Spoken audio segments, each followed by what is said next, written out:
Bonjour, ici Sumboy. Aujourd'hui, je vais vous parler d'un film qui s'appelle Afrique 50 et que vous ne connaissez sûrement pas. À chaque fois que je parle d'histoire coloniale, je me fais entraîner dans un débat que vous connaissez sûrement bien. Un débat sur les aspects positifs et négatifs de la colonisation. Et on m'accuse de plaquer une analyse de 2023 sur un contexte de 1950, alors qu'à l'époque, les gens, ils étaient d'accord avec la colonisation. Stop! C'est faux, et je vais vous le prouver. Tu t'étonnes, les cases brûlées, les habitants massacrés, le bétail abattu pourrissant au soleil, ce n'est pas l'image officielle de la colonisation. J'ai trouvé l'exemple parfait qui prouve que même en 1950, les gens, en Afrique comme en Europe, étaient critiques de la colonisation. On va analyser très précisément un film que vous n'avez sûrement encore jamais vu et qui a été tourné en pleine colonisation en 1950 par un Français blanc nommé René Vauthier. Le film s'appelle Afrique 50. Il dénonce d'une manière extrêmement précise les crimes de la colonisation française.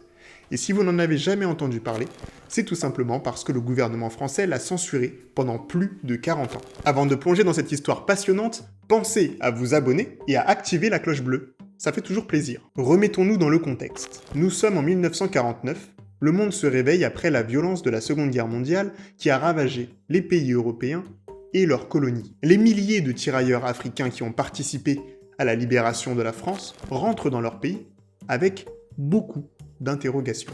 On leur a expliqué qu'ils se battaient pour libérer la patrie opprimée par le racisme et le nazisme. Et pourtant, à leur retour au Sénégal, en Algérie, à Madagascar, ils retrouvent leur terre, elle aussi opprimée, mais cette fois-ci par le racisme et le colonialisme français. Cette absurdité a trop duré, les Africains s'organisent, ils exigent d'avoir le droit à cette liberté dont les Français aiment tant parler. Difficile de refuser pour le pays des droits de l'homme qui finit par autoriser les Africains à s'organiser politiquement. Et c'est ainsi que va naître l'un des plus grands partis politiques du continent, le Rassemblement démocratique africain, dont vous allez comprendre l'importance pour la suite de notre histoire.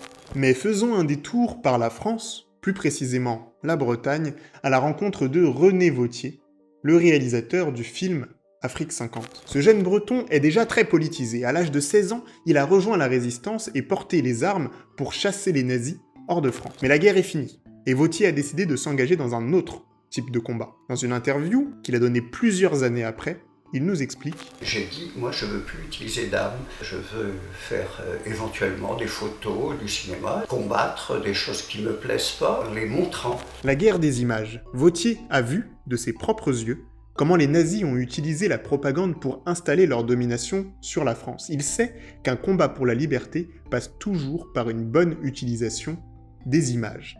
Il entre donc à l'Institut des hautes études cinématographiques pour apprendre à réaliser des documentaires. Et très vite, on lui confie sa première mission. Elle se déroulera en Afrique. Mais avant de vous en dire plus, j'ajoute un élément de contexte. Dans les colonies françaises d'Afrique, la production des images était complètement contrôlée par un organisme d'État. Vous ne pouvez pas produire, montrer n'importe quoi sur les colonies à l'époque. Vous avez une agence économique des colonies qui était avant un office colonial qui avait été créé en 1899, qui devient une agence en tant que telle en 1920. L'agence, quelque part, a quasi le monopole de l'image. Cartes postales, affiches, documentaires, toutes les images passent sous l'œil inquisiteur de l'agence économique des colonies qui censure tout ce qui ne représente pas la mission civilisatrice proclamée par la France. Et en plus de ça, la liberté de la presse ne s'applique pas aux indigènes. Les journaux africains de l'époque sont tenus par des colons ou des lobbies de propagande coloniale qui racontent à longueur de page leurs exploits économiques et la docilité des Africains. Et même en allant sur place, pour les Français, il est difficile de voir la réalité de la colonisation puisque la France organise pour les instituteurs des voyages dans des villages témoins où sont mis en scène les bienfaits de la colonisation. Dans ce régime autoritaire, les colonisés sont réduits au silence sur toute la chaîne, depuis la publicité jusqu'à l'enseignement. Et justement, c'est la Ligue de l'enseignement qui envoie René Vauthier en Afrique. Sa mission est simple, il doit filmer la réalité des colonies. Donc un film destiné à être projeté dans les lycées et collèges français de Navarre. Et j'ai commencé à tourner là-bas sans avoir d'idée préconçue sur le colonialisme. Je ne savais pas trop ce que c'était. La vocation colonisatrice de la France, c'est ce qu'on m'avait appris à l'école. On envoie un gamin de 20 ans avec une caméra sans le briefer sur le contexte colonial. Heureusement que Vauthier n'est pas dupe. Dès le début du film, il se situe. seuls blancs qui sont entrés avant toi dans ce village sont ou bien l'administrateur qui venait prendre l'argent pour l'impôt, ou bien le recruteur qui venait prendre les hommes pour l'armée. Aussi le village se méfie. Il a conscience du fait qu'il représente la domination coloniale et que sa caméra peut être vue comme une menace supplémentaire pour les Africains. Alors il change d'approche. Il va essayer de mettre sa caméra au service des Africains. Ils m'ont dit, on va te montrer pourquoi on voudrait être indépendant. J'ai réussi avec l'appui des Africains, parce que je crois que c'était ça qui était le plus important pour moi, c'était de refléter les raisons qu'ils avaient, essayer d'orienter leur pays vers l'indépendance. Plutôt que d'écouter les officiels, il repère les gens qui lui ressemblent, des résistants, des gens qui tiennent tête à l'oppression. À leur côté, il va découvrir ce qui se passe réellement dans les colonies françaises. Moi, je disais, je filmerai ce que je vois, ce que je sais, ce qui est vrai. En Afrique, on ouvre une école quand les grosses compagnies coloniales ont besoin de comptables. On envoie un médecin quand les grosses compagnies coloniales risquent de manquer de main-d'œuvre. René Vauthier a fait son choix. Il ne sera pas le relais de la propagande coloniale. Ouais, mais ça va pas être facile. Et j'ai eu beaucoup de problèmes sur place parce qu'on m'a sorti, dès le départ, un décret des policiers qui sont venus me voir, des policiers blancs, et qui m'ont dit, voilà, on n'a pas l'impression que vous filmez ce que vous devez filmer. Parce qu'il y a une loi qui exige ici qu'à travers toute l'Afrique occidentale française, on ne tourne qu'à partir d'un scénario préétabli et en présence d'un représentant de l'autorité. On a dit, ça date de 1934, c'est signé d'un ministre de l'époque qui s'appelait Pierre Laval, ministre des colonies. On était en 1950, entre-temps, Pierre Laval avait été fusillé pour sa collaboration avec les Allemands. Et moi, on m'avait donné la croix de guerre parce que je m'étais battu, quand j'avais donc 16 ans, contre Pierre Laval et le gouvernement de l'époque, et le gouvernement du maréchal Pétain. René Vauthier est arrêté. Il est assigné à résidence. Une enquête est ouverte. Il ne supporte pas d'être soumis à des lois écrites par des fascistes. Il s'est toujours battu pour la liberté et il décide de rejoindre les résistants africains. Il part en cavale du Mali jusqu'en Côte d'Ivoire. Pendant ce temps, en métropole, dans La Défense, le journal du Secours populaire, les gros titres exhortent le peuple de France à soutenir les résistants africains. C'est la solidarité offensive qui paye. On ne désarme jamais l'agresseur en lui cédant. On ne dompte jamais la bête en la flattant. Démasquer les coupables, mettre en accusation publique les provocateurs, tel est le moyen éprouvé et le seul de faire échec à l'oppression. Et René Vauthier choisit de mettre en pratique cette solidarité offensive. Amis, la colonisation, ici comme partout, c'est le règne des vautours. Et les vautours qui se partagent l'Afrique ont des noms. Société commerciale de l'Ouest africain, 650 millions de bénéfices en 1949. Compagnie française de l'Afrique occidentale, 365 millions de bénéfices en 1949. Dans les champs d'arachides, les femmes noires, les enfants noirs travaillent. Les revenus de Le Sieur et d'Unilever montent en flèche.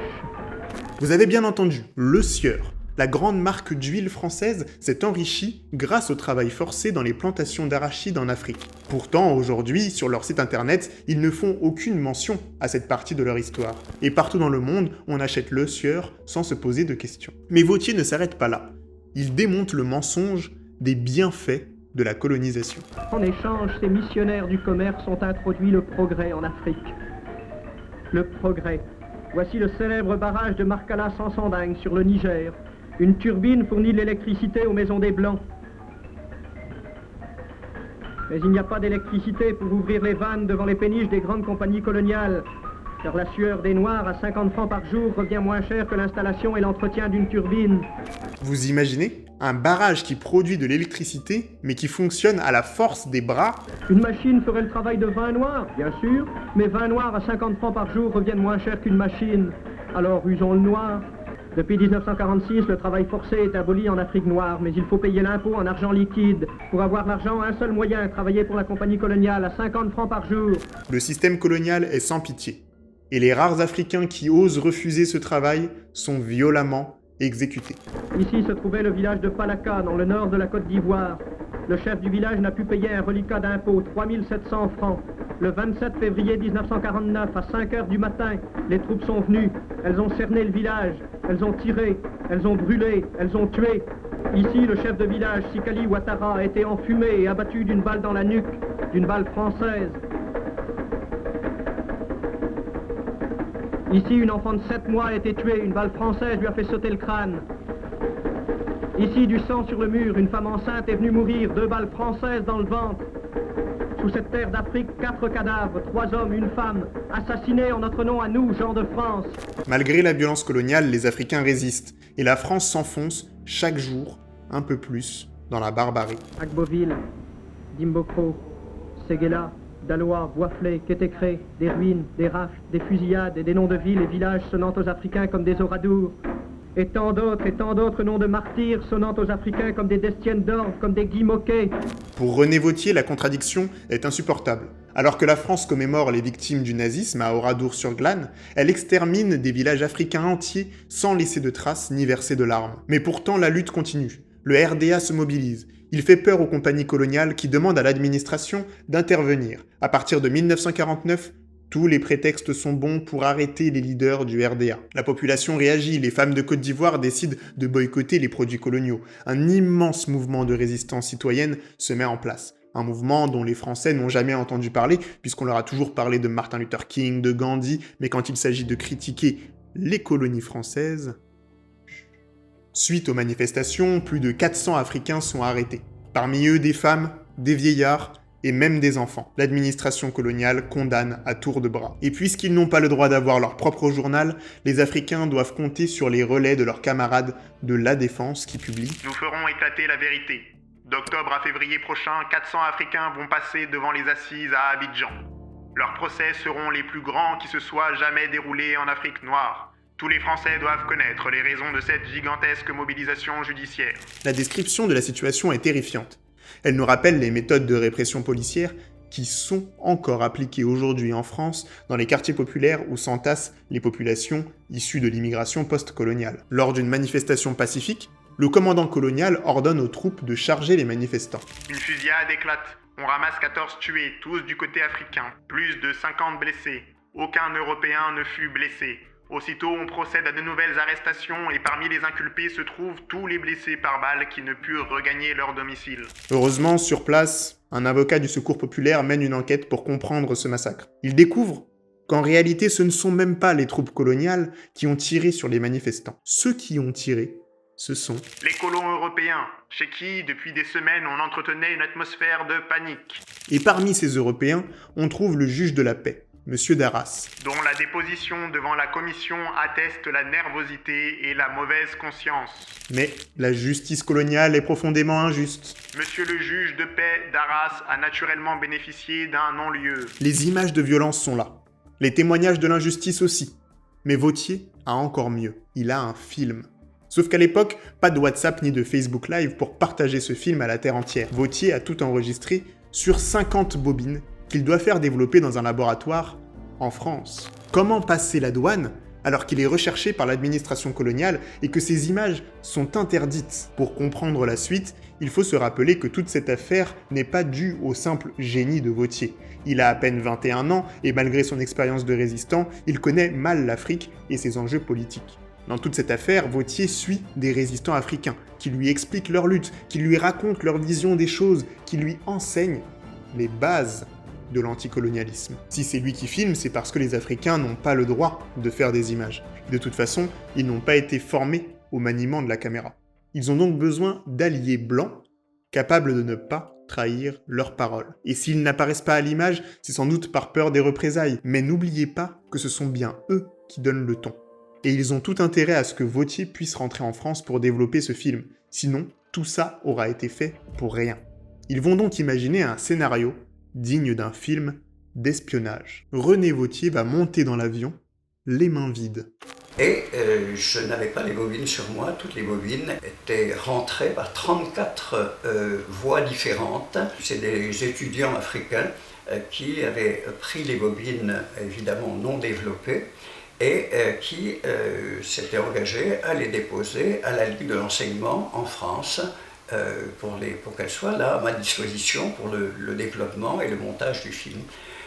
Toutes les bobines sont arrivées, les 50. Elles ont toutes été saisies par les services de police à Paris. Et j'ai été inculpé pour tournage de film sans autorisation du gouverneur, en violation du décret Pierre Laval, ministre des colonies, en 1934. Malgré tout, Vauthier ne perd pas espoir. Il ne veut pas trahir ses camarades résistants africains. Il parvient à récupérer 17 bobines sur 50 et décide de monter le film avec ça. Et c'est avec ces 17 bobines que j'ai fait tout seul le montage dans un coin, à l'école maternelle où ma mère était institutrice. Mais pour diffuser le film, il faut en faire des copies. Et les laboratoires sont surveillés par le gouvernement. Une fois encore, René Vauthier va devoir ruser. On a réussi à tirer 12 copies du film dans des laboratoires, dans un laboratoire français, dans des conditions un petit peu particulières. Les gars qui travaillaient de nuit au laboratoire accrochaient le négatif de ce que j'avais, le contre-type de ce que j'avais tourné, et derrière des films pornographiques, en sachant que là, mon Dieu, il y avait des arrangements avec les policiers qui surveillaient ce qui se faisait à l'époque dans les laboratoires. Et donc le film est sorti comme ça, 12 copies. Le film est enfin prêt à être diffusé dans toutes les associations de jeunesse de France. Il circule massivement sous le manteau. Les autorités confisquent les copies qu'elles trouvent. Vauthier est même condamné à 1 an de prison.